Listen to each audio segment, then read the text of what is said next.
Dalam mewujudkan mungkin dari swasembada beras dan jagung, ini bisa diceritakan Pak kontribusi sektor perbenihan sebagai motor utama dari produktivitas tanaman pangan. Baik, terima kasih kesempatannya ya.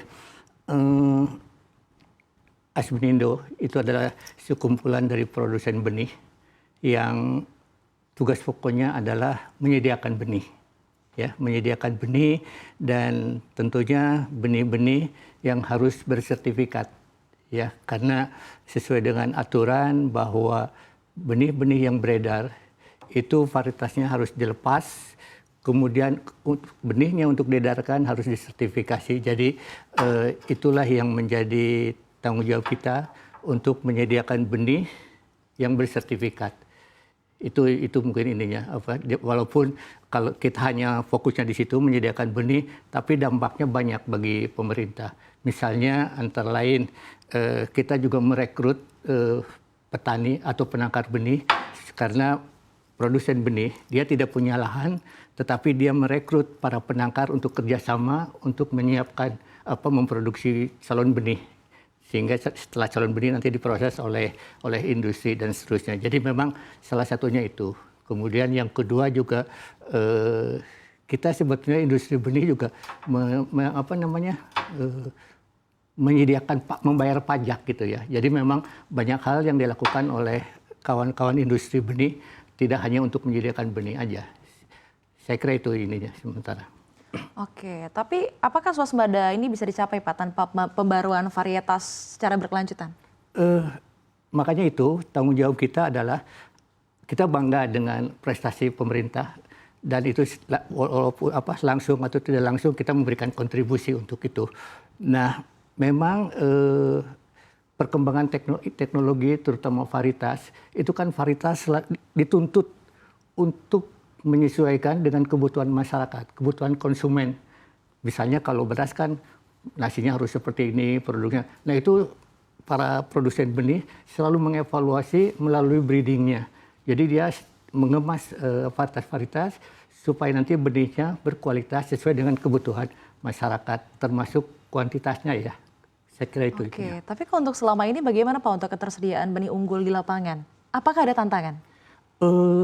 Tantangannya banyak ya, karena kalau industri benih yang seperti saya katakan tadi, dia menyediakan benih. Tantangannya ya antara lain adalah peraturan. Bagaimana peraturan itu bisa kondusif bagi para produsen benih, sehingga produsen benih dia bisa nyaman untuk usaha benihnya gitu ya. Karena selama ini industri benih dia investasi sendiri. Jadi artinya kalau dia mendapatkan kredit itu dengan bunga komersial gitu, komersial. Walaupun sebetulnya invest untuk riset, karena beberapa industri benih dia punya riset.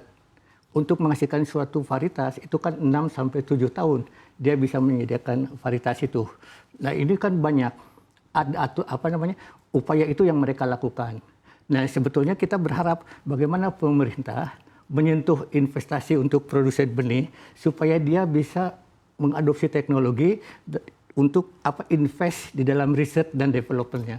Ini yang harapan industri benih sehingga kita bisa menyediakan benih sesuai dengan perkembangan teknologi.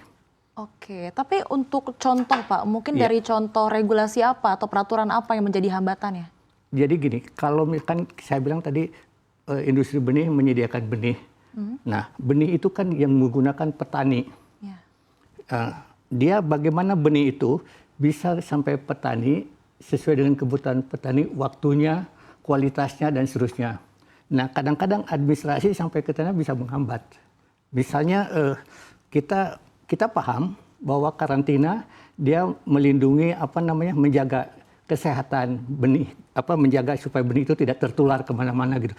Tetapi di satu sisi itu kalau kita mau mengirim benih dari Jawa ke Sumatera, itu di awalnya dia diperiksa dulu tuh sama karantina. Kondisinya seperti apa? Udah diperiksa, kemudian sampai ke Sumatera, misalnya di Lampung, diperiksa lagi. Walaupun mungkin ini hanya hanya administrasi aja. Tapi itu kan paling nggak ada waktu ini. Kenapa nggak sekarang di awal saja gitu. Karena di awal itu metodenya yang dilakukan oleh karantina sama, kemudian penyakit yang ada di Jawa relatif sama dengan yang ada di Sumatera gitu. Kecuali ada penyakit-penyakit tertentu yang perlu ada perhatian khusus dari pemerintah untuk menjaga itu. Berarti memang lebih ke kurang efektivitas itu Pak ya? Iya, Betul. Dan memang kalau kita tarik tadi harapannya semoga untuk investasi juga di bidang teknologi pertanian itu. Iya.